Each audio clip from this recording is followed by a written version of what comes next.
இன்னைக்கு நம்ம பார்க்க போற செய்தியோட தலைப்பு வந்து, நம் வாழ்வில் தேவனை எப்படி மட்டுப்படுத்துகிறோம்? அப்படிங்கிற தலைப்புல தான் நம்ம பார்க்க போறோம். போன வாரம் வந்து கிறிஸ்துவின் அன்பை விட்டு நம்மள யாராலயும் பிரிக்கவே முடியாது அப்படின்னு நம்ம பார்த்தோம். ஆ தேவனும், ஏசப்பாவும், அவங்களோட பரிசுத்த ஆவியும் எல்லாருமா சேர்ந்து நம்மள வந்து நமக்கு தேவையான எல்லா காரியங்களையும் குடுத்துருக்காங்க. அவங்களே பெரிய எஃபோர்ட் போட்டு நமக்காக அவ்ளோ காரியங்களையும் செஞ்சு முடிச்சிருக்காங்க. ஆனா பல வேளைகள்ல நம்ம வந்து அ பைபிள்ல பார்க்குறோம். ஆ அவங்க ஒவ்வொருத்தருக்கும் ஒரு திட்டத்த வச்சிருக்காங்க. என் பிள்ளையோட வாழ்க்கையில இது நிறைவேறணும். நான் அவங்களுக்காக இந்த திட்டங்கள வச்சிருக்கேன். இத என் பிள்ளை வந்து நிறைவேற்றணும். அவங்க வாழ்க்கையில இத செய்யணும். அப்படின்னு ஆண்டவர் விரும்புறத நம்ம பார்க்க முடியுது. ஆனா ஆதி காலத்திலிருந்து இன்னைக்கு வரைக்கும் நம்ம பார்த்தோம்னா, எல்லாரோட வாழ்க்கையிலயும் அந்த திட்டங்கள் வந்து நிறைவேறுறதில்ல. அதுக்கு வந்து காரணம் தேவன் கிடையாது. அதுல அந்த திட்டம் யார் மேல வச்சிருக்காங்களோ, அந்த மனுஷங்களோட அவங்களுடைய எண்ணங்கள்னால, அவங்களுடைய செயல்கள்னால அந்த திட்டங்கள் நிறைவேறாம போறத நம்ம திரும்ப திரும்ப பைபிள்ல பார்க்க முடியுது. ஆதாம் ஏவாளோட வாழ்க்கையா இருக்கட்டும், அவங்களும் ஏசப்பா அவங்களுக்கு பெரிய நல்ல காரியங்கள வச்சிருந்தாங்க. கீழ்ப்படியாததுனால, அவங்க தேவனோட முகமுகமா நடக்கிற அந்த ஸ்லாக்கியத்த கூட இழந்து ஏதேன் தோட்டத்திலிருந்து துரத்தப்படுறத நம்ம பார்க்க முடியுது. அதே மாதிரி தான் சவுலோட வாழ்க்கையிலயும் பார்க்குறோம். அவர் இஸ்ரவேலுக்கு ராஜாவா இருந்து ஒரு நல்ல ஒரு வாழ்க்கைய வாழ்ந்திருக்கலாம். ஆனா அவருடைய சுய எண்ணங்கள், சிந்தனைகள், அவருடைய சொந்த செயல்கள்னால அதை இழந்து நிக்கிறத நம்ம பார்க்க முடியுது. அதே மாதிரி இஸ்ரவேல் ஜனங்களும் அவர திரும்ப திரும்ப பரீட்சை பார்த்து, ஆ நான் உங்கள பாலும் தேனும் ஓடுற அந்த தேசத்துக்கு கூட்டு போறேன் அப்படின்னு கர்த்தர் கூட்டிட்டு போகும்போதும், அவங்க அத வந்து அவங்க அந்த சித்தத்த அவங்க வாழ்க்கையில நிறைவேறாம தடுக்கிறத நம்ம பார்க்க முடியுது. அதுல தேவன பத்தி நம்ம குறை சொல்றதுக்கோ, குற்றம் கூறுறதுக்கோ காரியமே இல்லங்கிறத இவங்க எல்லார் வாழ்க்கையிலயும் நம்ம பார்க்க முடியுது. ஏன்னா, அந்த மக்கள் அவங்களுடைய சொந்த சிந்தனையும், அவங்க எண்ணங்கள், அவங்க செயல்களால மட்டுமே அது எல்லாத்தையும் நிறைவேறாம போறதுக்கு காரணமா இருக்கிறத நம்ம பார்க்க முடியுது. அதே மாதிரி தான் யூதாஸ் காரியத்தையும் நம்ம பார்க்கலாம். கர்த்தர் தாமே ஏசப்பாவே அவர வந்து அவங்களுடைய சீஷனா ஏற்றுக்கொண்டாங்க.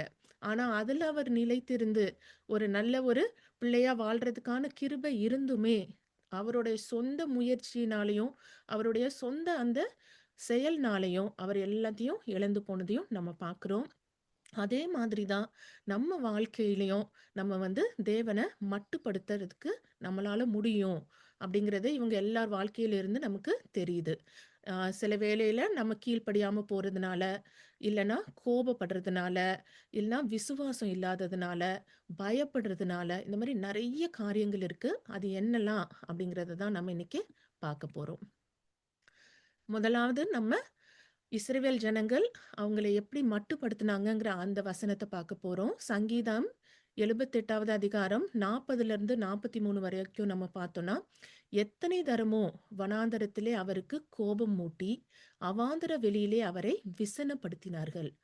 அவர்கள் திரும்பி தேவனை பரீட்சை பார்த்து, இஸ்ரவேலரின் பரிசுத்தரை மட்டுப்படுத்தினார்கள். அவருடைய கரத்தையும், அவர் தங்களை சத்துருவுக்கு விலக்கி மீட்ட நாளையும் நினையாமற் போனார்கள். அவர் எகிப்திலே தம்முடைய அடையாளங்களையும், சோவான் வெளியிலே தம்முடைய அற்புதங்களையும் செய்தார். அப்படின்னு நம்ம பார்க்குறோம். இஸ்ரவேல் ஜனங்களோட வாழ்க்கையில செஞ்ச அளவுக்கு அவ்வளவு அதிசயங்களும், அற்புதங்களையும் வேற யார் வாழ்க்கையிலயுமே நம்ம இந்த உலகம் தோன்றினது முதல் இப்ப வரைக்கும் நம்ம பார்க்கவே முடியாது. அவ்ளோ காரியங்கள பண்ணி அவங்கள கூட்டிட்டு வந்த அந்த தேவன இவங்க எத்தனை தரமோ வந்து கோபமூட்டுறாங்க, அவர விசனப்படுத்துறாங்க. அவங்க மனசு கஷ்டப்படுற மாரி நடந்துக்கிறாங்க. திரும்ப திரும்ப பரீட்சை பார்த்து அவங்களோட வாழ்க்கையில அவங்க என்ன சித்தம் வச்சிருந்தாங்களோ தேவன், அத நிறைவேறாம அத மட்டுப்படுத்தினார்கள் நம்ம பார்க்குறோம். அது நம்ம எல்லாருக்குமே தெரியும் பைபிள் வாசிக்கும்போது, 40 வருஷம் வனாந்தரத்துல இங்கேயும் அங்கேயுமா அலைஞ்சு 20 வயசுக்கு மேல இருந்த அத்தன பேரும், அங்கருந்து எகிப்திலிருந்து யாரெல்லாம் வந்தாங்களோ, 20 வயசுக்கு மேல விவரம் தெரிஞ்சு, "என்ன இப்படியெல்லாம் பண்ண யாருமே, நான் குடுக்கப் போற அந்த தேசத்துக்கு போக மாட்டாங்க." அப்படின்னு கர்த்தர் சொன்னாங்க. அதே மாரி தான் அவங்க எல்லாரும் மரிச்சு போறத நம்ம பார்க்க முடியுது. மத்தேயு 13வது அதிகாரம் 58வது வசனத்திலயும், இது வந்து அதே நூத்துக்கணக்கான வருஷங்கள், 1000 வருஷங்கள் கழிச்சு ஏசப்பா வரும்போதும் அவங்க இன்னும் திருந்தல. அதே மக்கள், அதே ஆட்டிட்யூட், அதே திங்கிங், அதே மைண்ட் செட் எல்லாமே அப்படியே இருக்கு. ஏசப்பா நாசரேத்துல போய் அவங்க பிறந்த ஊர்ல அங்க போய் சுவிசேஷம் சொல்லிட்டு அவங்க கிட்ட பிரசங்கிக்கிறாங்க. ஆனா அந்த மக்கள் விசுவாசிக்கவே மாட்டேங்கிறாங்க. இவர் ஒரு தச்சனோட குமாரனாச்சே! இவனுக்கு எப்படி இதெல்லாம் வந்துச்சு? அப்படின்னு ரொம்ப விசுவாசம் இல்லாம அவர இகழ்ந்து பேசிக்கிட்டு, அவங்க வந்து இடறல் அடைந்தாங்க அப்படின்னு பார்க்குறோம். அதனால இந்த வசனத்த ஏசப்பா ஆ அவங்க முன்னால அவங்களால அற்புதங்கள் செய்யவே முடியல அப்படிங்கிறத நம்ம பார்க்குறோம். அவர்களுடைய அவிசுவாசத்து நிமித்தம் அவர் அங்கே அநேக அற்புதங்களை செய்யவில்லை. ஏசப்பாவால பண்ண முடியாதுன்னு கிடையாது. ஆனா, அந்த அற்புதங்கள செய்ய விடாம, அவங்களுடைய அந்த விசுவாசம் இல்லாததுனால, அது தடங்கலாச்சு, தடைப்பட்டது அப்படிங்கிறத நம்ம பார்க்க முடியுது. அதனால இது யார் வாழ்க்கையிலனாலும் நடக்கலாம். நம்ம வந்து ஏதாவது ஒரு காரியம் தேவன் நமக்கு பண்ணுவாரு அப்படின்னு நம்ம விசுவாசத்தோட இருந்தா மட்டுமே அது நடக்கும். நம்ம ஒரு நேரம் நடக்கும்னு நெனைக்கிறேன், இல்லன்னா நடக்குமான்னு தெரியல. அப்புறம் சில நேரம் ஃப்ரஸ்ட்ரேட் ஆயிட்டு ரொம்ப நாள் ஆகுது அப்படின்னு, அ எனக்கு ஒண்ணும் புரியல, அவ்வளோதான் முடிஞ்சிச்சு. இந்த மாதிரி நம்ம எல்லாம் பேசுறோம். நம்ம நடவடிக்கைகள், நம்ம வாயோட வார்த்தைகள், நம்ம மனசுல நம்மளுடைய எண்ணங்கள் இப்படி இருக்கும்போது, இதுல சொன்ன மாதிரியே அந்த அவிசுவாசத்து நிமித்தம் எந்த அற்புதங்களும் நம்ம வாழ்க்கையில நடக்காது. நம்ம என்ன மாதிரி காரியங்கள்னால நம்ம தேவன மட்டுப்படுத்துறோம் அப்படிங்கிறத நம்ம ஒன் பை ஒன் பார்க்க போறோம். முதலாவது இரு மனம் 2 மனசு உள்ளவங்களா. ஒரு டைம்ல ஒரு நம்பிக்கை இருக்கு, அப்புறம் நம்பிக்கை இல்ல. அந்த மாதிரி இரு மனம் உள்ளவங்களா இருக்கும்போது, சந்தேகப்படும்போது, விசுவாசமின்மை ஆகியவற்றால் நாம் தேவன மட்டுப்படுத்துகிறோம் அப்படிங்கிறது நம்ம பார்க்க போறோம். யாக்கோபு 1வது அதிகாரம் 6 முதல் 8வது வசனத்தில பார்க்கிறோம். ஆனாலும் அவன் எவ்வளவாகிலும் சந்தேகப்படாமல் விசுவாசத்தோடே கேட்க கடவன். நம்ம எப்போ பிரேயர் பண்ணாலும் நம்ம விசுவாசத்தோட சந்தேகப்படாமல் விசுவாசத்தோட கேட்க கடவன் சொல்றாங்க. சந்தேகப்படுகிறவன் காற்றினால் அடிபட்டு அலைகிற கடலின் அலைக்கு ஒப்பாய் இருக்கிறான். அப்படிப்பட்ட மனுஷன் தான் கர்த்தரிடத்தில் எதையாகிலும் பெறலாம் என்று நினையாதிருப்பானாக அப்படின்னு ரொம்ப தெளிவாவே சொல்லிட்டாங்க. இப்படி இருக்கிற மனுஷன் கர்த்தர்கிட்ட இருந்து எதையுமே எதையாகிலும் பெறலாம் என்று நினையாதிருப்பானாக. இரு மனம் உள்ளவன் தன் வழிகளிலெல்லாம் நிலையற்றவனாய் இருக்கிறான் அப்படின்னு ரொம்ப அழகா சொல்லியிருக்காங்க. அதனால நம்மளுமே நம்ம ப்ரேயர் பண்றோம். ஆனா கொஞ்சம் சந்தேகம் இருக்கு, விசுவாசம் இல்ல அப்படின்னா பைபிள்ல தெளிவா சொல்லியிருக்காங்க. கர்த்தரிடத்துல எதையாகிலும் பெறலாம் என்று நம்ம நினைக்கவே கூடாதுன்னு சொல்றாங்க. அது நடக்காது அப்படின்னு. மத்தேயு 10வது அதிகாரம் 1வது வசனத்துல பார்க்கிறோம். அப்பொழுது அவர் ஏசப்பாவ சொல்றாங்க, தம்முடைய 12 சீஷர்களையும் தம்மிடத்தில் வரவழைத்து, அசுத்த ஆவிகளை துரத்தவும், சகல வியாதிகளையும், சகல நோய்களையும் நீக்கவும் அவர்களுக்கு அதிகாரம் கொடுத்தார். அப்படிங்கிறத பார்க்கும்.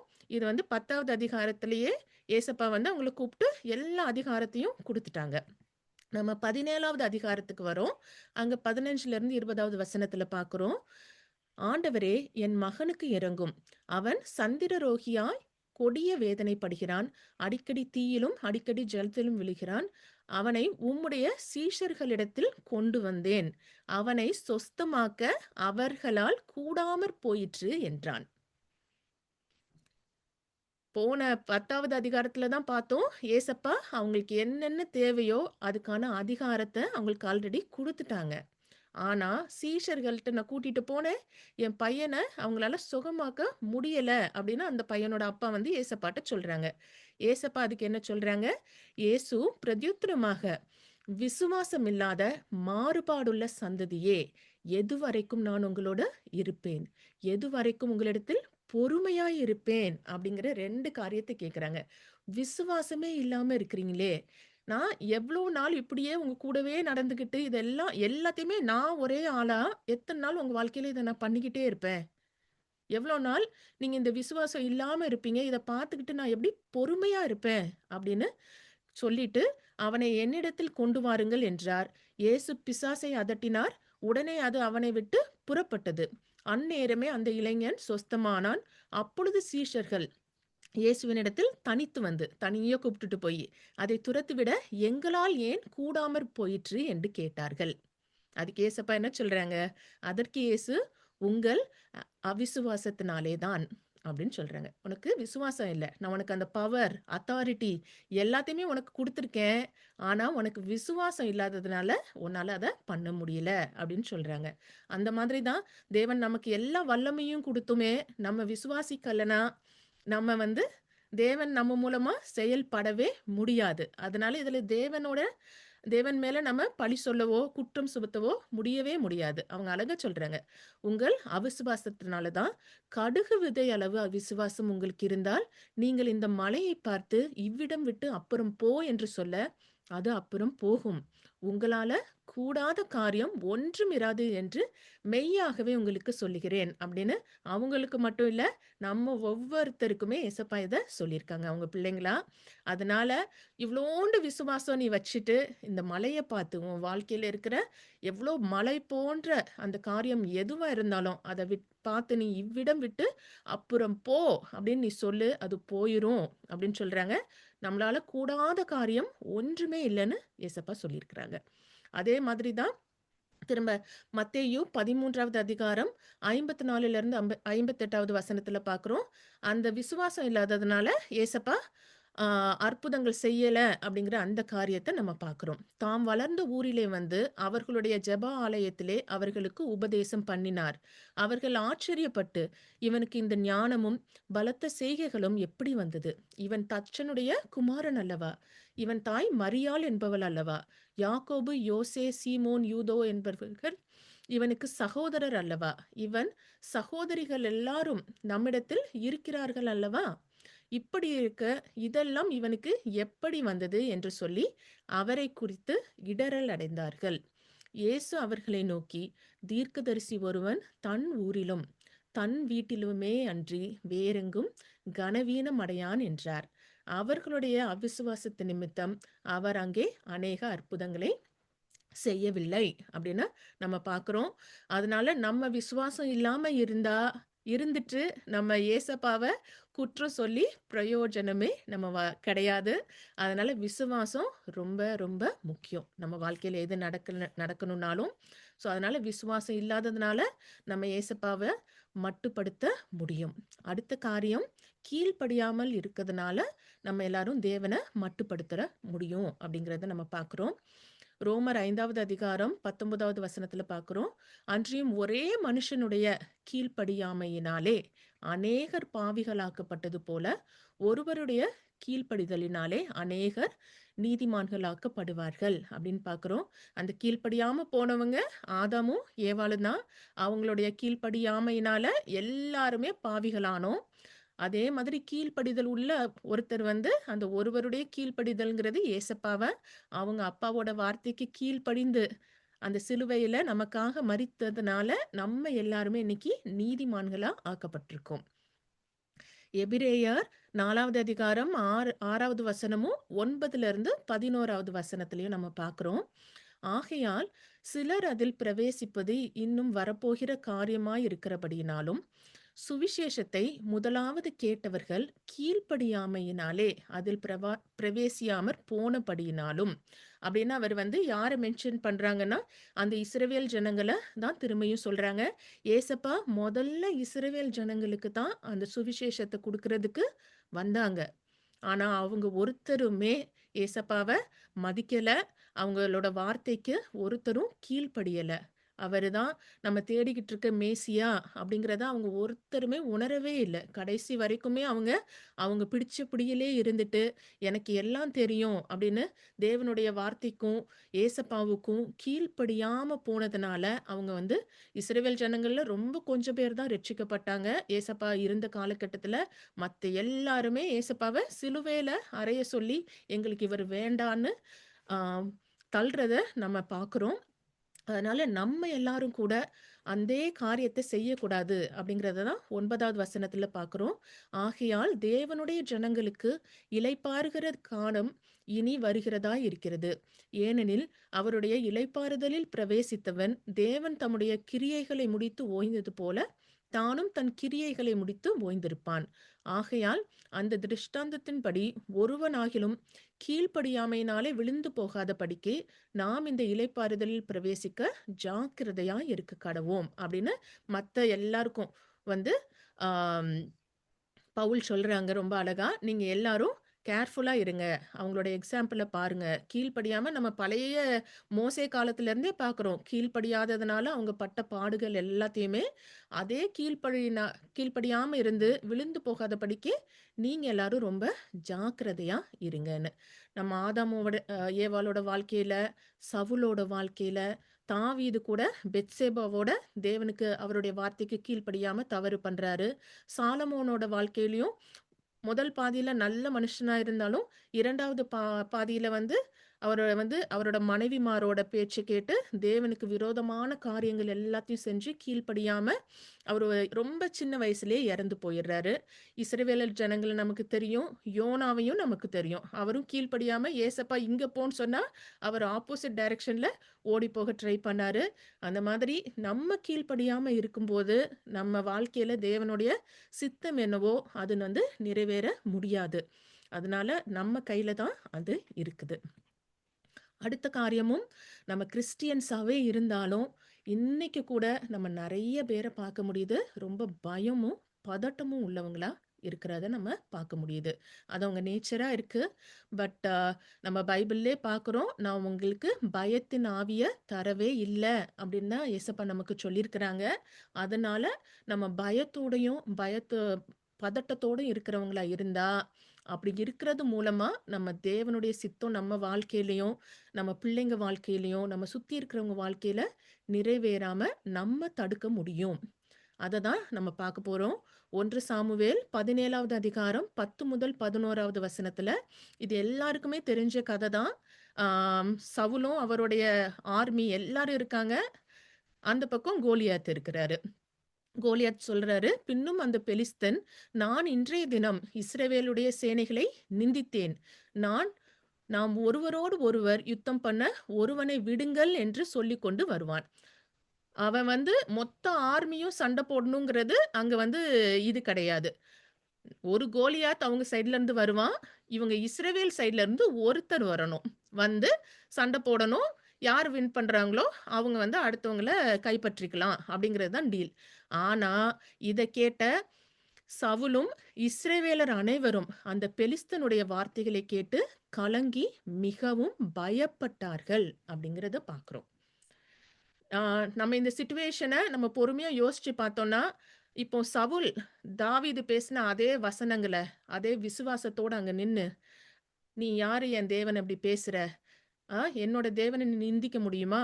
நான் உன்கிட்ட என்னோட தேவனோட பேரால நான் வரேன்." அப்படின்னு சவுல் பேசியிருந்தா, ஆண்டவர் அவர் கூட நிக்காம போயிருப்பாரான்னா? இல்ல.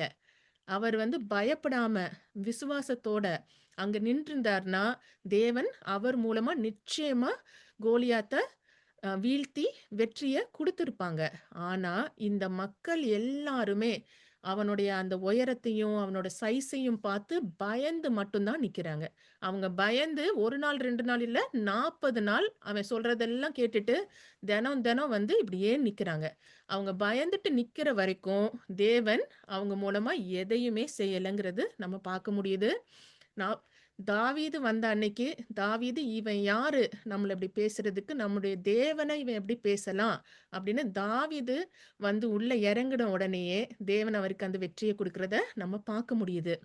அதனால இது இந்த சவுலும், அந்த மனுஷங்களும் அவங்க பயத்தினால மட்டுமே தேவனுடைய வல்லமை அவங்க மூலமா வரத அவங்க தடை பண்றத நம்ம பார்க்க முடியுது.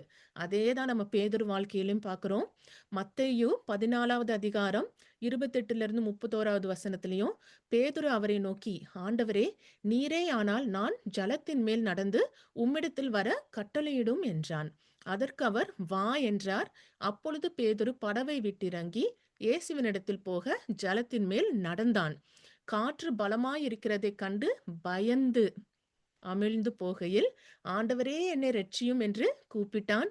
உடனே இயேசு கையை நீட்டி அவனைப் பிடித்து, "அற்ப விசுவாசியே, ஏன் சந்தேகப்பட்டாய்?" என்றார். அப்படின்னு நம்ம அழகா பார்க்கிறோம். அவரு ஏசப்பாவ பார்த்து நடக்கிற வரைக்கும் ஒரு பிரச்சனை இல்ல. அவர் அந்த காற்று பலமா இருக்கிறத பார்த்ததுக்கு அப்புறம் தான், அந்த பிரச்சனைய பார்த்ததுக்கு அப்புறம் தான், அவங்க எப்படி கோலியாத்த பார்த்து பயந்தாங்களோ, இவர் அந்த சூறாவளி காற்றையும், அந்த பெரிய அலைகளையும் அந்த பிரச்சனைய ஒரு மகத்துவம் குடுத்து, அத மேன்மைப்படுத்தி, அத பார்த்த உடனே தான் அவர் என்ன பண்றாரு? பயப்படுறாரு. பயந்த உடனேயே அமிழ்ந்து போறாருன்னு நம்ம பார்க்கிறோம். "ஏசப்பா இட்ஸ் ஓகே. நீ இந்த ஒரு தடவ ஏதோ பண்ணிட்ட பரவால்லன்னு" சொல்றாங்களான்னா, கிடையாது. அவங்களோட வார்த்தை, "அற்ப விசுவாசியே ஏன் சந்தேகப்பட்ட?" அப்படின்னு தான் கேட்குறாங்க. அவரு இன்னும் நெறைய நடந்திருக்கலாம். இன்னும் எத்தனையோ காரியங்கள் அன்னைக்கு இந்த காரியங்கள் வேற விதமாவும் எழுதுறதுக்கு ஒரு வாய்ப்பு இருந்துச்சு. ஆனா அவரு பயந்ததுனால, அது இந்த மாதிரி ஒரு காரியமா நடந்தத நம்ம பார்க்க முடியுது. அதே மாதிரி தான் நம்ம வாழ்க்கையிலயும் விசுவாசம் இல்லாததுனால தான் அந்த பயம் வர்றது அப்படிங்கிறத நம்ம உணரணும். ஆண்டவர் மேல பூரண விசுவாசம் இருக்குன்னா, நம்ம இப்ப நம்ம பிசிக்கலா நம்ம பின்னால ஒரு பெரிய ராஜாவும், அவருடைய எல்லா ஆர்மியும், இந்த உலகத்துல உள்ள அவ்ளோ பவரும் நம்மகிட்ட இருந்தா, நம்ம எவ்ளோ போல்டா இருப்போம். எத பார்த்து நம்ம பயப்பட மாட்டோம்.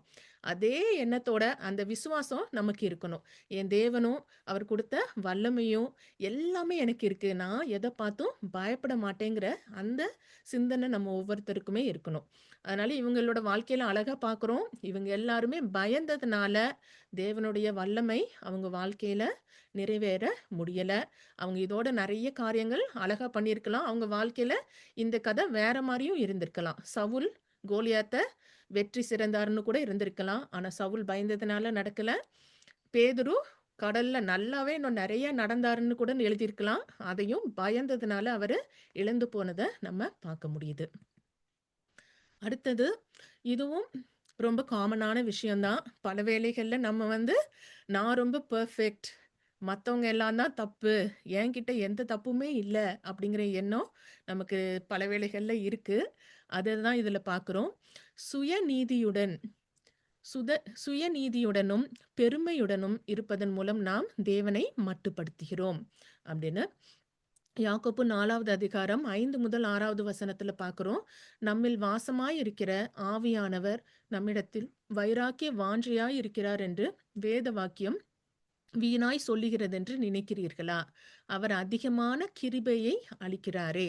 ஆதலால் தேவன் பெருமையுள்ளவர்களுக்கு எதிர்த்து நிற்கிறார். தாழ்மையுள்ளவர்களுக்கோ கிருபை அளிக்கிறார் என்று சொல்லியிருக்கிறது. அப்படின்னு ரொம்ப அழகா சொல்லியிருக்கிறாங்க. நம்ம பெருமையா இருக்கிற வரைக்கும் தேவனுக்கு நம்ம பிரியமா இருக்கவே முடியாது. ஆ அத பரிசேயர்கள், இந்த சதுசேயர்கள் எல்லாருமே ஏசப்பாவுக்கு அவங்க அப்படியே தான் எதிர்த்து நின்னுட்டு இருந்தாங்க. "எங்களுக்கு தெரியாததையா நீ சொல்லிருவ? நாங்கலாம் அவ்ளோ உத்தமன்க. எங்களுக்கு அவ்ளோ நல்லவங்க. எங்களுக்கு எல்லாமே தெரியும். நீ என்ன எங்களுக்கு சொல்றதுன்னு?" ஏசப்பாவ ரிப்பீட்டடா அவங்க கொஸ்டின் பண்றதும், அவங்கள எதிர்த்து நிக்கிறதையும் நம்ம பார்க்க முடியுது. மத்தேயு 23வது அதிகாரம் 12லிருந்து 13வது வசனத்திலயும் பார்க்கிறோம். தன்னை உயர்த்துகிறவன் தாழ்த்தப்படுவான். தன்னைத் தாழ்த்துகிறவன் உயர்த்தப்படுவான். மாயக்காரராகிய வேதபாரகரே, பரிசேயரே, உங்களுக்கு ஐயோ! மனுஷர் பிரவேசியாதபடி பரலோக ராஜ்யத்தை பூட்டி போடுகிறீர்கள்.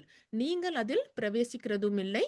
பிரவேசிக்கப் போகிறவர்களை பிரவேசிக்க விடுகிறதும் இல்லை. அப்படின்னு ஏசப்பா அவங்க எல்லாரையும் திட்டுறாங்க. இந்த சதுசேயர்கள், இந்த வேதபாரகர் இவங்க எல்லாரும் ரொம்ப பவர்ஃபுல்லா இருக்கிறாங்க. ஏசப்பா அங்க ஊழியம் செஞ்சுட்டு இருக்க காலத்துல. அவங்க அவங்களும் ஏசப்பாவ மதிக்க மாட்டேங்கிறாங்க. அவங்கள விசுவாசிக்க மாட்டேங்கிறாங்க. ஃபாலோ பண்ண மாட்டேங்கிறாங்க. ஆனா, அவங்க கூட இருக்க அந்த மக்களையும் பயங்கரமா பயமுறுத்தி, அவங்கள ஏசப்பாவோட வார்த்தைப்படி நடக்க விடாம, அவங்கள சொந்த இரட்சகரா ஏற்றுக்கொள்றதுக்கு அலோ பண்ணாம, அவங்க அவ்ளோ பெரிய தவறு பண்றத நம்ம பார்க்க முடியுது. அந்த மக்களும் இவங்களுக்கு பயந்துகிட்டு, ஆ ஏசப்பா கிட்ட போகாம இருக்கிறத நம்ம பார்க்க முடியுது. அதனால இந்த பரிசேயர் வாழ்க்கையில அவங்க இவ்ளோ அவங்கள தன்னைத்தானே மெச்சுக்கிட்டு, ரொம்ப பெருமைப்படுறவங்களா இருந்து, அவங்க வந்து ரட்சிக்கப்படுறதுக்கான அந்த வாய்ப்பு அவங்களுக்கு கிடைச்சும், ஏசப்பா அவங்க நடுவுலயே இருந்தும், அத அவங்க இழந்தவங்களா இருந்தது நம்ம எல்லாருக்குமே தெரியும். அடுத்த இதுலயும் லூக்கா 18வது அதிகாரம் 9 முதல் 14வது வசனத்திலயும் ஏசப்பா ரொம்ப அழகா சொல்றாங்க. அன்றியும் தங்களை நீதிமான்கள் என்று நம்பி மற்றவர்களை அற்பமாய் எண்ணின சிலரை குறித்து அவர் ஒரு உவமையை சொன்னார். 2 மனுஷர் ஜெபம் பண்ணும்படி தேவாலயத்துக்கு போனார்கள். ஒருவன் பரிசேயன், மற்றவன் ஆயக்காரன். பரிசேயன் நின்று, தேவனே, நான் பரிகாரர், அநியாயக்காரர், விபசாரக்காரர் ஆகிய மற்ற மனுஷரைப் போலவும், இந்த ஆயக்காரனைப் போலவும் இராததனால் உம்மை ஸ்தோத்தரிக்கிறேன். தன்னைத்தானே மெச்சிக்கிறாரு. அவரே பெருமை பேசிக்கிறாரு தன்னை பத்தி. வாரத்தில் 2 தரம் உபவாசிக்கிறேன். என் சம்பாத்தியத்திலெல்லாம் தசம பாகம் செலுத்தி வருகிறேன் என்று தனக்குள்ளே ஜெபம் பண்ணினான். மனசுக்குள்ள தான் ஜெபம் பண்ணிக்கிட்டு இருக்காரு. ஆயக்காரன் தூரத்திலே நின்று தன் கண்களையும் வானத்துக்கு ஏறெடுக்க துணியாமல் தன் மார்பிலே அடித்துக்கொண்டு, தேவனே, பாவியாகிய என்மேல் கிருபையாயிரும் என்றான். அவன் அல்ல, இவனே நீதிமானாக்கப்பட்டவனாய் தன் வீட்டுக்கு திரும்பி போனான் என்று உங்களுக்கு சொல்லுகிறேன். ஏனெனில் தன்னை உயர்த்துகிறவனெவனும் தாழ்த்தப்படுவான், தன்னை தாழ்த்துகிறவன் உயர்த்தப்படுவான் என்றார். அப்படின்னு நம்ம பார்க்கிறோம். அதனால இது நம்ம எல்லாருக்கும் கூட ஒரு பெரிய பாடம் தான். எனக்கு எல்லாமே தெரியும். நான் ரொம்ப பெர்ஃபெக்ட். நான் நான் எதுவும் மாறணும்னு என் வாழ்க்கையில அவசியமே இல்ல. ஆ நீங்க என்ன சொல்றது? நான் என்ன கேட்கறது? அப்படின்னு இந்த பரிசேயர் மாதிரி நம்ம நினைக்கிறவங்களாகவும், நம்மள சுத்தி இருக்கிற மனுஷங்கள, ஐயோ! நான் எவ்வளவோ பரவாயில்ல. இவங்கலாம் இவ்ளோ கேவலமா இருக்காங்களே! இவ்ளோ மோசமா இருக்கிறாங்களேன்னு, இந்த பரிசேயர் பேசுற மாதிரி நம்ம பேசுறவங்களா இருந்தாலும், ஏசப்பா சொல்றாங்க, யாரு நீதிமானாக்கப்பட்டவனா வீட்டுக்கு திரும்பி போனான்னு அழகா சொல்லியிருக்கிறாங்க. அதனால நம்ம இந்த மாதிரி ஒரு ஆட்டிட்யூட் வச்சுட்டு இருந்தோம்னா, ஏசப்பாவே வந்து நம்ம வாழ்க்கையில எதுவும் செய்ய முடியாது. அடுத்தது, தேவனோட வார்த்தைகளை மறந்து, அவர் நமக்காக செஞ்சது எல்லாத்தையும் மறந்து விடுவதன் மூலம் நாம் தேவனை மட்டுப்படுத்துகிறோம் அப்படின்னு பார்க்கிறோம். இதுக்கு பெரிய எக்ஸாம்பிள் வந்து இஸ்ரவேல் ஜனங்கள் தான். அவ்வளோ காரியங்களையும் ஒரு செகண்ட்ல அவங்க அந்த வேவு பார்க்க போன மனுஷங்க வந்து, அந்த ஊரு பயங்கரமா இருக்கு. அங்க இருக்க மனுஷங்க பெரிய ஆட்களா இருக்காங்க. நம்மலாம் வெட்டுக்கிளி மாரி இருக்கோம்.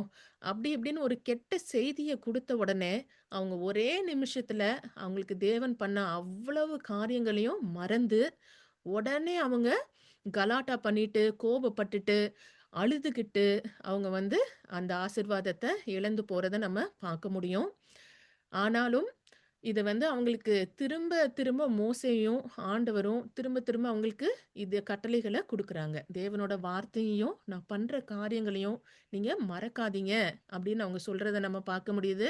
ஆனா இந்த மக்களோட வாழ்க்கைய நம்ம பைபிள் ஃபுல்லா பார்த்தா, அவங்க எத பண்ணாதன்னு சொல்றாங்களோ, அத மட்டுமே தான் அவங்க திரும்ப திரும்ப செய்றவங்களா இருந்தாங்க.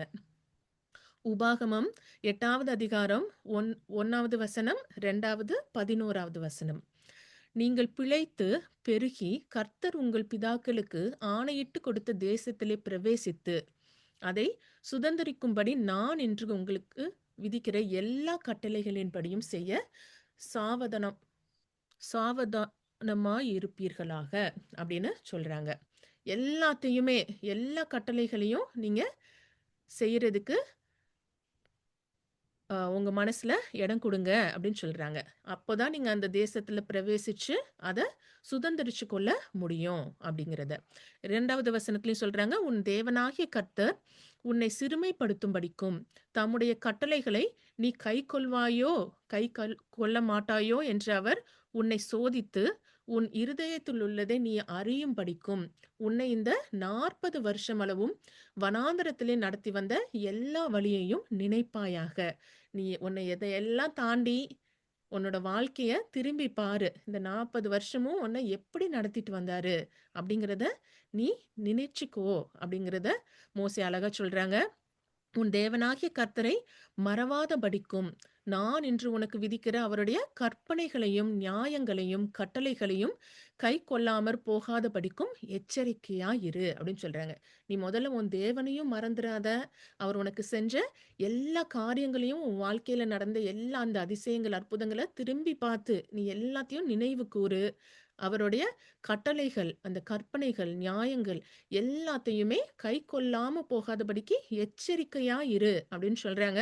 ஆனா நம்ம ஓல்ட் டெஸ்டமென்ட் ஃபுல்லா வாசிச்சா, இந்த மக்கள் திரும்ப திரும்ப தேவன மறந்து மத்த தேவர்கள போய் கும்பிடுறதையும், அதே மாதிரி தேவனுடைய வார்த்தைய மீறி நடக்கிறதையும் நம்ம பார்க்க முடியுது.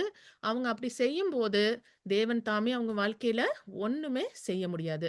அததான் ஏசப்பா தேவன் தாமே ஓசியா 4வது அதிகாரம் 6வது வசனத்துல சொல்றாங்க. என் ஜனங்கள் அறிவில்லாமையினால் சங்காரம் ஆகிறார்கள். நீ அறிவை வெறுத்தாய்.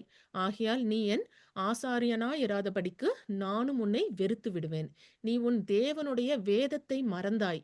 ஆகையால் நானும் உன் பிள்ளைகளை மறந்து விடுவேன்னு கர்த்தர் தாமே சொல்றாங்க. நீ இது எதுக்குமே முக்கியத்துவம் கொடுக்காம, உன் இஷ்டப்படிக்கு நீ செஞ்சுட்டு, நீ எப்படியெல்லாம் வாழணும், எண்ணம் போல வாழ்க்கைன்னு என் வார்த்தையின்படி நான் உனக்கு எப்படி இருக்கணும்னு எல்லாம் சொல்லியிருக்கேன். அத மீறி நீ நடந்துக்கிட்டு, என் வார்த்தைய நீ ஃபுல்லா மறந்துட்டு, நீ நடக்கும்போது, நான் ஒண்ணுமே செய்ய முடியாது. நான் உன்ன மறந்துருவேன் அப்படின்னு சொல்றாங்க. என் ஜனங்கள் அப்படின்னு சொல்றாங்க. மத்த ஜனங்கள், விசுவாசம் இல்லாதவங்க, வேற ஜனங்கள பத்தி தேவன் இத சொல்லல. அவருடைய சொந்த ஜனங்கள் அறிவில்லாமையினால் சங்காரம் ஆகிறார்கள்ன்னு சொல்றாங்க. ஏசாயா 5வது அதிகாரம் 13வது வசனத்திலையும் பார்க்கிறோம். என் ஜனங்கள் அறிவில்லாமையினால் சிறைப்பட்டு போகிறார்கள். அவர்களில் கனமுள்ளவர்கள் பட்டினியினால் தொய்ந்து போகிறார்கள். அவர்களுடைய திரளான கூட்டத்தார் தாகத்தால் நாவறண்டு போகிறார்கள்னு பார்க்கிறோம். அதனாலே அந்த பைபிள்ல இருக்க அந்த நாலேஜ், நம்ம வேர்ட் ஆஃப் காட்ல இருக்க அந்த விஸ்டம், அண்டர்ஸ்டாண்டிங் நாலேஜ் எல்லாம் நமக்கு இல்ல அப்படின்னா, நம்ம ஈஸியா ஒரு பாண்டேஜ்ல இருக்க முடியும். நம்மகிட்ட சாத்தான் பொய்கள எடுத்துட்டு வரும்போது, அத உண்மை அப்படின்னு நம்பி, அதையே நம்ம அக்செப்ட் பண்ணிட்டு ஏமாந்து போறவங்களாவும் இருக்க முடியும். ஆதாம், ஏவாள் மாதிரி.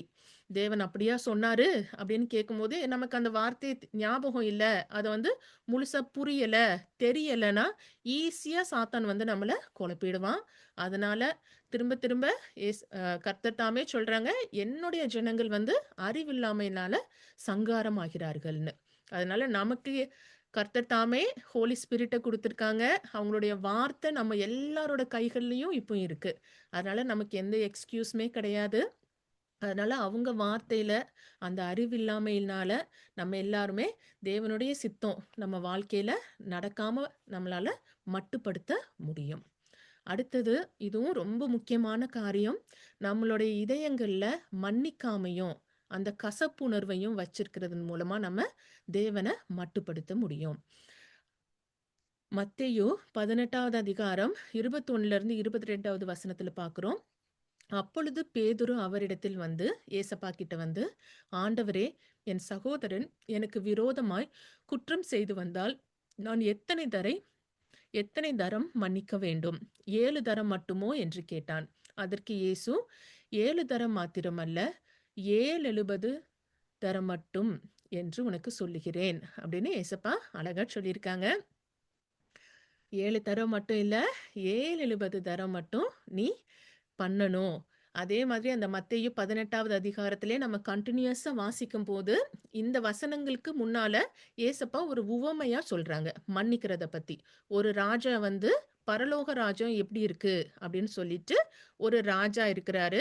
அவரோட அந்த நோட் புக் எடுத்து எல்லாம் செக் பண்றாரு, அக்கவுண்ட்ஸ் எல்லாத்தையும். அப்ப ஒருத்தன் இவருக்கு 10,000 தாலந்துகளோ கடன் குடுக்க வேண்டியது இருக்கு. உடனே அவன கூப்பிட்டு, "நீ எனக்கு இவ்ளோ கடன் குடுக்கணும். நீ உடனே உன்னோட பிள்ளைய, உன் மனைவி, உன் சொத்து எல்லாத்தையும் வித்து, இப்போ உடனே எனக்கு அந்த கடன நீ அடைச்சே ஆகணும்." அப்படின்னு ரொம்ப ஸ்ட்ரிக்ட்டா பேசுறாரு. அப்போ உடனே அவன் கால்ல விழுந்து கெஞ்சி அழுது, "ஆண்டவரே என்ன மன்னிச்சிருங்க. என்னால எப்படி இப்படி முடியும்? என்ட்ட கொஞ்சம் பொறுமையா இருங்க. எனக்கு கொஞ்சம் டைம் குடுங்க. நான் நிச்சயமா பண்ணிருவேன்." அப்படின்னு ஆண்டவர்ட்ட கேட்கிற மாதிரியும், உடனே ஆண்டவர் சரி மனசு இறங்கி அவனுடைய அந்த எல்லாத்தையும் மன்னிச்சு அவன அனுப்பி விடுறாரு. அவன் உடனே என்ன பண்றான், அவன் நடந்து போயிட்டுருக்கும்போது, அவனுக்கு எதிர்த்தாப்புல, அவனுக்கு கீழ வேலை செய்ற ஒருத்தன் கண்ல படுறான். அவன் வந்து இவனுக்கு கொஞ்சம் காசு குடுக்க வேண்டியது இருக்கு. உடனே அவன புடிச்சு அடிச்சு, அவன துன்பப்படுத்தி, அவனுடைய வேலையாட்கள்ட்ட சொல்லி, "இவன் எனக்கு இந்த கடன குடுக்குற வரைக்கும் இவன தூக்கி ஜெயில்ல போடு." அப்படின்னு சொல்லி, இவன் ஆண்டவர் இவனுக்கு அவ்ளோ மனசு இறங்கியிருக்கிறாரு. ஆனா இவன், அவனுக்கு கீழ இருக்கிற அந்த மனுஷன்கிட்ட அவ்ளோ ஸ்ட்ரிக்ட்டா, அவன் எனக்கு குடுக்குற வரைக்கும் அவன அடிச்சு நொறுக்கி அவன ஜெயில்ல போடுங்கன்னு போட்டுர்றாரு. அதுக்கப்புறம் தான் நடக்கிற காரியத்த இந்த வசனங்கள் 32வதுலருந்து 35வது வசனத்துல பார்க்கிறோம். அப்பொழுது அவனுடைய ஆண்டவன் அவனை அழைப்பித்து, "பொல்லாத ஊழியக்காரனே! நீ என்னை வேண்டிக் கொண்டபடியினால் அந்தக் கடன் முழுவதையும் உனக்கு மன்னித்து விட்டேன். நான் உனக்கு இறங்கினது போல நீயும் உன் உடன் வேலைக்காரனுக்கு இறங்க வேண்டாமோ?" என்று சொல்லி, அவனுடைய ஆண்டவன் கோபமடைந்து, அவன் பட்ட கடனை எல்லாம் தனக்குக் கொடுத்துத் தீர்க்கும் அளவும் உபாதிக்கிறவர்களிடத்தில் அவனை ஒப்புக்கொடுத்தான். அப்படின்னு ஏசப்பா அந்த கதைய சொல்லி முடிச்சுட்டு நம்மளுக்கு சொல்றாங்க. நீங்களும் அவனவன் தன் தன் சகோதரன் செய்த தப்பிதங்களை மனப்பூர்வமாய் மன்னியாமற் போனால், என் பரமபிதாவும் உங்களுக்கு இப்படியே செய்வார் அப்படின்னு நம்மளுக்கு சொல்லியிருக்காங்க.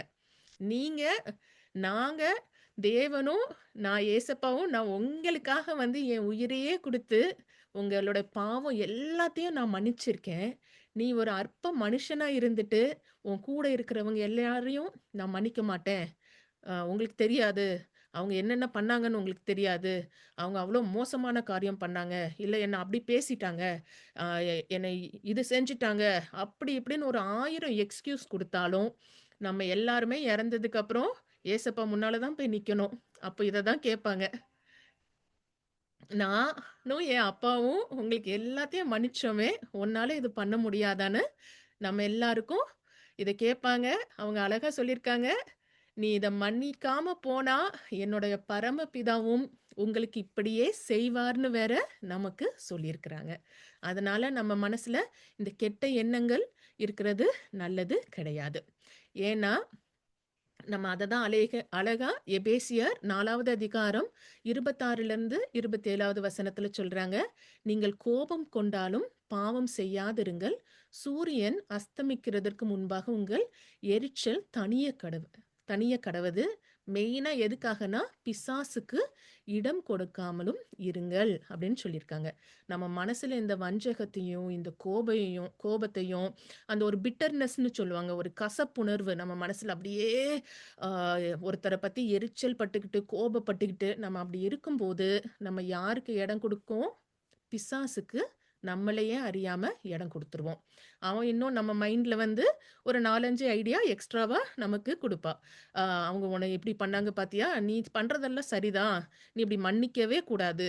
மன்னிச்சிடவே செய்யாதன்னு நம்ம தேவனுடைய வார்த்தைக்கு அப்படியே அகெயின்ஸ்ட்டா நம்மள அழகா திருப்பி கூட்டிட்டு போயிடுவான். அதனால நம்ம எல்லாருக்கும் ரொம்ப தெளிவா சொல்லியிருக்காங்க. நம்ம எல்லாருமே மன்னிக்கிறவங்களா இருக்கணும். எபேசியர் 4வது அதிகாரம் 30லிருந்து 32வது வசனத்திலயும் பார்க்கிறோம்.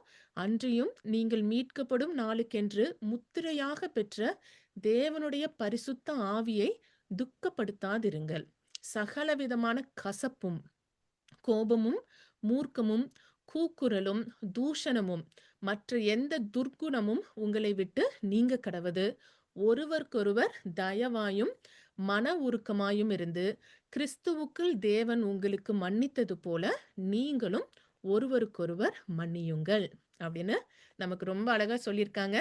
அதனால நம்ம மன்னிக்காம இருக்கிறதுனால பிசாசுக்கு தான் இடம் கொடுப்போம். எந்த ஒரு எக்ஸ்கியூஸுமே நமக்கு செல்லவே செல்லாது. அதனால நம்ம மன்னிக்கிற பிள்ளைங்களா, தேவனுடைய சித்தம் நம்ம வாழ்க்கையில நிறைவேறணும் அப்படின்னு விரும்புற பிள்ளைங்களா நம்ம இருக்கணும். அடுத்தது, இதுவும் ரொம்ப முக்கியமான காரியம். சில வேளைகள்ல நம்ம கர்த்தருடைய வசனமும், அவங்களுடைய ப்ராமிஸும் நம்ம வாழ்க்கையில ஒரு நல்ல விதமா இருக்கும். ஆனா, அது நமக்கு வர்றதுக்கு முன்னால நம்ம வாயிலிருந்து எதையாவது பேசி, அத அப்படியே கெடுத்துருவோம் நம்ம. அதனால நாம் நம் இதயத்திலிருந்து பேசும் அந்த வார்த்தைகளினால் தேவனை மட்டுப்படுத்துகிறோம். மத்தேயு 12வது அதிகாரம் 34வது வசனமும், 36, 37வது வசனமும் பார்க்கிறோம். ஏசப்பா தான் சொல்றாங்க, அந்த இஸ்ரவேல் ஜனங்கள, "விரியன் பாம்பு குட்டிகளே, நீங்கள் பொல்லாதவர்களாய் இருக்க நலமானவைகளை எப்படி பேசுவீர்கள்? இருதயத்தின் நிறைவினால் வாய் பேசும். அப்படின்னு ஏசப்பா அழகா சொல்லியிருக்காங்க. நான் சும்மா சொன்னேன், இல்ல எனக்கு தெரியாம சொன்னேன் அப்படின்னு நம்ம பல வேளைகள்ல நம்ம சாக்கு போக்கு சொல்லுவோம். ஆனா ஏசப்பா சொல்றாங்க, உன் மனசுல என்ன இருக்கோ அதுதான் வாயில வார்த்தையா வருது. அந்த இருதயத்தின் நிறைவினால் வாய் பேசும். மனுஷர் பேசும் வீணான வார்த்தைகள் யாவையும் குறித்து நியாய தீர்ப்பு நாளிலே கணக்கொப்புவிக்க வேண்டும் என்று உங்களுக்கு சொல்லுகிறேன். ஏனெனில் உன் வார்த்தைகளினாலே நீதிமான் என்று தீர்க்கப்படுவாய், அல்லது உன் வார்த்தைகளினாலே குற்றவாளி என்று தீர்க்கப்படுவாய் என்றார். அப்படின்னு ரொம்ப அழகா பார்க்குறோம். அதனால நம்ம என்ன வார்த்தை பேசுறோம் அப்படிங்கிறதுல நம்ம ரொம்ப கேர்ஃபுல்லா இருக்கணும். நீதிமொழிகள் 18வது அதிகாரம் 21வது வசனத்திலயும் பார்க்குறோம். மரணமும் ஜீவனும் நாவின் அதிகாரத்தில் இருக்கும். அதில் பிரியப்படுகிறவர்கள் அதன் கனியை புசிப்பார்கள் அப்படிங்கிறத பார்க்குறோம். இதுக்கு பெஸ்ட் எக்ஸாம்பிள் அகெயின் அவங்க இஸ்ரவேல் ஜனங்களே தான். அவங்கள பத்தி நான் இந்த வாரமும் வாசிச்சுட்டு இருந்தேன். அவங்க திரும்ப திரும்ப எத்தன தடவ அவங்கள என்ன கஷ்டம் வந்துட்டாலும் முதல் வார்த்தை அவங்க வாயில, "நாங்க செத்து போனாலே பரவாயில்ல. நாங்க எகிப்து தேசத்திலே இருந்து அங்கேயே செத்து போயிருப்போம். அங்க பிரேத குழி இல்லன்னு சொல்லிட்டா, எங்கள இங்க கூட்டிட்டு வந்தீங்க. எங்கள இந்த வனாந்தரத்துல கொண்டு வந்துட்டீங்களே! நாங்க செத்து போனா பரவாயில்ல." இப்படி அவங்க இந்த வார்த்தை சொல்ற மாரியே, மரணமும், ஜீவனும் நம்ம நாவின் அதிகாரத்துல இருக்குன்னு சொல்றாங்க. அவங்க சாவ பத்தியே பேசி 40 வருஷம் அந்த வனாந்தரத்திலே சுத்தி திரிஞ்சு அவங்க செத்து தான் போனாங்க. தேவனுடைய சித்தம் அவங்க வாழ்க்கையில நிறைவேறல. அதனால நம்ம எல்லாருமே நீதிமொழிகள் 21வது அதிகாரம் 23வது வசனத்துல பார்க்கிறோம். தன் வாயையும் தன் நாவையும் காக்கிறவன் தன் ஆத்துமாவை இடுக்கண்களுக்கு விலக்கி காக்கிறான் அப்படின்னு சொல்லியிருக்காங்க. அதனால நம்ம வாயையும் நம்ம நாக்கையும் காக்கிறவங்களாகவும் தேவனுடைய சித்தம் நம்ம வாழ்க்கையில நிறைவேறணும் அப்படின்னு அதை உறுதியா நினைக்கிறவங்களாகவும் நம்ம மனசுல அதை நினைச்சு அதையே தான் நம்ம வாயில சொல்லணும். ஏசப்பா எனக்கு பயத்தின் ஆவிய தரல, நான் பயப்பட மாட்டேன் அப்படிங்கிறது தான் பேச்சா இருக்கணும். ஐயோ எனக்கு பயமா இருக்கு அப்படின்னா ஏசப்பாவே ஒண்ணும் செய்ய முடியாது. ஐயோ இது நடக்குமான்னு தெரியல, இல்லைன்னா சில நேரம் கோவத்துல அவ்வளவுதான் முடிஞ்சு போச்சு, நாசமா போச்சு, இது ஒண்ணுத்துக்கும் உதவாது அப்படின்னு இந்த மாதிரி நெகட்டிவான வார்த்தைகள் பேசினாலும் நம்ம வாழ்க்கையில பாசிட்டிவா எதுவுமே நடக்காது. அதனால எந்த சூழ்நிலையோ சந்தர்ப்பமோ நம்ம வந்து நம்ம நாவையும் நம்ம வாயையும் காக்கிறவங்களா இருக்கணும். அடுத்ததும் முன்னோர்களோட பாரம்பரியத்தை பின்பற்றுவதன் மூலம் நாம் தேவனை மட்டுப்படுத்துகிறோம் அப்படிங்கிற காரியத்தை தான் பார்க்குறோம். மத்தேயு 15வது அதிகாரம் 1 முதல் 12வது வசனம் வரைக்கும். அப்பொழுது எருசலேமில் இருந்து வந்த வேத பாரகரும் பரிசேயரும் இயேசுவினிடத்தில் வந்து, உம்முடைய சீஷர்கள் முன்னோர்களின் பாரம்பரியத்தை ஏன் மீறி நடக்கிறார்கள்? முன்னோர்களோட பாரம்பரியத்தை மீறுறாங்க. கை கழுவாமல் போஜனம் பண்ணுகிறார்களே என்றார்கள். அவர்களு அவர்களுக்கு அவர் பிரதியுத்தரமாக, நீங்கள் உங்கள் பாரம்பரியத்தினாலே தேவனுடைய கற்பனையை ஏன் மீறி நடக்கிறீர்கள்? ஏசப்பா அதுக்கு முதல்ல ஆன்சர் பண்ணல. அவங்கள திரும்ப கேட்குறாங்க. நீங்கள் உங்க பாரம்பரியத்தினால தேவனுடைய கற்பனையை ஏன் மீறி நடக்கிறீர்கள்? உன் தகப்பனையும் உன் தாயையும் கனம் பண்ணுவாயாக என்றும், தகப்பனையாவது தாயையாவது நிந்திக்கிறவன் கொல்லப்பட வேண்டும் என்று தேவன் கற்பித்திருக்கிறாரே. ஆனா நீங்க இந்த பரிசேயர்கள் இந்த இஸ்ரவேல் ஜனங்கள கேட்குறாங்க. நீங்களோ எவனாகிலும் தகப்பனையாவது தாயையாவது நோக்கி, உனக்கு நான் செய்யத்தக்க உதவி ஏது உண்டோ அதை காணிக்கையாக கொடுக்கிறேன் என்று சொல்லி தன் தகப்பனையாவது தன் தாயையாவது கனம் பண்ணாமற் போனாலும் அவனுடைய கடமை தீர்ந்ததென்று போதித்து உங்கள் பாரம்பரியத்தினால தேவனுடைய கற்பனைய நீங்க அவமாக்குறீர்கள் அப்படின்னு திட்டுறாங்க. கற்பனை தேவன் உங்களுக்கு குடுத்திருக்காரு. தாயையும், தகப்பனையும் கனம் பண்ணணும் அப்படின்னு தேவன் உனக்கு சொல்லியிருக்கிறாரு. நீ அத மீறி, ஆ அவன் ஏதாவது ஒரு காணிக்கை குடுத்துட்டா போதும். சர்ச்சுக்கு காணிக்கை குடுத்துட்டு, என் அப்பா, அம்மாவுக்கு செய்ய வேண்டியத நான் சர்ச்சுக்கு செஞ்சுட்டேன் அப்படின்னு சொன்னா, அது ஓகேன்னு சொல்லிட்டு நீ இருக்கிறியே! நீ என்ன இந்த பாரம்பரியத்தையும் இதையும் பத்தி நீ பேசுற? இந்த பாரம்பரியத்தினால காலாகாலமா பூர்வீகத்திலேருந்து இத எல்லாரும் செய்றாங்க, எல்லாரும் சொல்றாங்க அப்படின்னு ஒரு பாரம்பரியத்தினால, நீ அந்த தேவனுடைய கற்பனைய அவமாக்குகிறீர்களே! அப்படின்னு திட்டிட்டு சொல்றாங்க, மாயக்காரரே! உங்களைக் குறித்து இந்த ஜனங்கள் தன் வாயினால் என்னிடத்தில் சேர்ந்து, தங்கள் உதடுகளினால் என்னை கனம் பண்ணுகிறார்கள். அவர்கள் இருதயமோ எனக்கு தூரமாய் விலகியிருக்கிறது. மனுஷருடைய கற்பனைகளை உபதேசங்களாக போதித்து, வீணாய் எனக்கு ஆராதனை செய்கிறார்கள் என்று ஏசாயா தீர்க்கதரிசி நன்றாய் சொல்லியிருக்கிறான். அப்படின்னு சொல்லி அவங்கள திட்டுறாங்க. ஏசாயா அன்னைக்கே ரொம்ப அழகா அப்பவே சொல்லியிருக்கிறாரு உங்கள பத்தி. இவங்க மனுஷருடைய கற்பனைகள, உபதேசங்கள போதிச்சு, வீணா எனக்கு ஆராதனை செய்றாங்க. அப்படின்னு தேவனே வருத்தப்படுற மாரி ஏசாயா தீர்க்கதரிசி இந்த மக்கள பத்தி சொல்லியிருக்கிறாங்க. இது சரிதான, நீங்க அத தான பண்றீங்க. அப்படின்னு ஏசப்பா அவங்கள நல்லா திட்டுறத நம்ம பார்க்க முடியுது. இது அந்த காலத்துல மட்டும் இல்ல, இந்த காலத்திலயுமே நம்ம சர்ச்லயும், நம்ம கிறிஸ்டியன்ஸ் நம்ம எல்லாருமே அ சில காரியங்கள ஏன் செய்றோம்னு நமக்கே தெரியறதில்ல. அது வந்து காலங்காலமா பண்ணப்பட்டு வருது. இல்லன்னா, சர்ச்சில இருக்க எல்லாரும் பண்றாங்க. எல்லாரும் சொல்றாங்க. இல்ல எனக்கு சுத்தி இருக்கிறவங்க செய்றாங்க. என் ஃபேமிலில செய்றாங்க. என் ஃப்ரெண்ட்ஸ் செய்றாங்க. அப்படின்னு சில காரியங்கள நம்ம பண்றத நம்ம பார்க்க முடியுது. அது இந்த சீசன்ல ஆ நம்ம எல்லாருமே லென்த் நாட்கள் அப்படின்னு சொல்லிட்டு சர்ச்சில ஃபாலோ பண்றத நம்ம பார்க்க முடியுது. இந்த லென்த் அப்படிங்கிற அந்த வார்த்தையோ, இந்த 40 நாட்கள் வந்து ஆ ஈஸ்டருக்கு முன்னால இப்படி நீங்க இத செய்யுங்க அப்படிங்கிற காரியமும் பைபிள்ல எந்த இடத்துலயுமே இல்ல. ஏசப்பா 40 நாள் உபவாசம் இருந்தாங்க.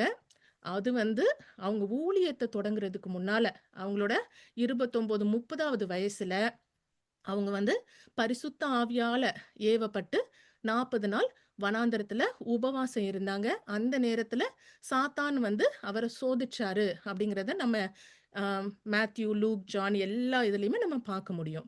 அப்படி நடந்துச்சு. அவங்க அந்த 40 நாள் முடிஞ்சதுக்கப்புறம் அவங்களுடைய ஊழியத்த தொடங்குறாங்க அப்படிங்கிறதையும் நம்ம பார்க்க முடியுது.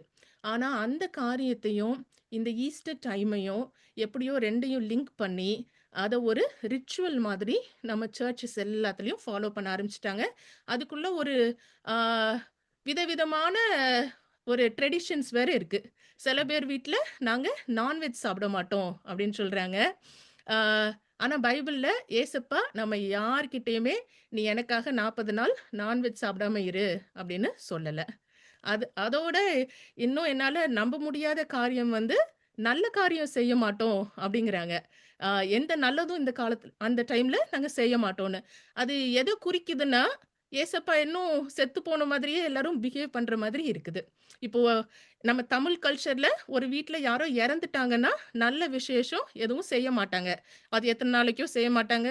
ஆ அந்த 1 வருஷமோ என்னவோ ஆகணும் அப்படிங்கிற மாரி ஒரு பேச்சு இருக்கும். ஆனா ஏசப்பா நம்ம மரிச்சு, அவங்க 2000 வருஷத்துக்கு முன்னாலயே உயிர் தெழுந்து, தேவனோட உட்கார்ந்துட்டு இருக்காங்க. ஆனா இந்த பாரம்பரியமும், இந்த கலாச்சாரமும், இது எங்க இருந்திருக்கு வந்திருக்கு அப்படின்னு நம்ம தான் ஆராய்ஞ்சு பார்க்கணும். நம்ம பைபிள் எடுத்து நம்ம எல்லார்ட்டயுமே பைபிள் இருக்கு. இந்த மாதிரி எண்ணங்களும், இந்த ஐடியாவும், இது எங்க இருந்து வந்திருக்கு? அப்படிங்கிறத நம்ம யோசிக்கணும். இந்த மாரி நெறைய காரியங்கள். ஜெனரலா நம்ம ஒரு கிறிஸ்டியனா, நம்ம வந்து நம்ம தான் உலகத்த இன்ஃப்ளூயன்ஸ் பண்ணணுமே தவிர, இந்த உலகம் நம்மள இன்ஃப்ளூயன்ஸ் பண்றதுக்கு நம்ம விடக்கூடாது. அதுக்கு நம்மளுக்கு தேவனுடைய வார்த்தை தெரியணும். ஆ அதனால இந்த மாரி விதவிதமான காரியங்கள் நடக்குது. நான் சாக்லேட் சாப்பிட மாட்டேன். நான் ஸ்வீட்ஸ் எல்லாம் வுட்டுட்டேன். எனக்கு பிடிச்சதெல்லாம் விட்டு குடுத்துட்டா, அப்படி பைபிள்ல ஏசப்பா சொல்லவே இல்லையே! உனக்கு பிடிச்சதெல்லாம் விட்டு குடுத்துட்டு எனக்காக நீ பிரேயர் பண்ணுன்னு. அப்படி சொல்லவே இல்ல. அதனால இந்த மாதிரி ஏசப்பா சொன்ன மாதிரி, மனுஷருடைய கற்பனைகளை உபதேசங்களாக போதித்து, வீணா எனக்கு ஆராதனை செய்கிறார்கள்ங்கிறாங்க. அது வீணான ஆராதனைன்னு சொல்றாங்க. நம்ம அந்த கறி சாப்பிட மாட்டேன், மட்டன் சாப்பிட மாட்டேன், சிக்கன் சாப்பிட மாட்டேன், நான்வெஜ் சாப்பிட மாட்டேன், சாக்லேட் சாப்பிட மாட்டேன், நல்ல காரியம் பண்ண மாட்டேன். இதெல்லாம் வீண்ன்னு ரொம்ப அழகா சொல்லியிருக்காங்க. அது நம்ம மனசுக்கு மேபி சமாதானம் தரலாம். நமக்கு சந்தோஷத்த தரலாம். நான் ஆண்டவருக்காக இத செஞ்சிருக்கேன்.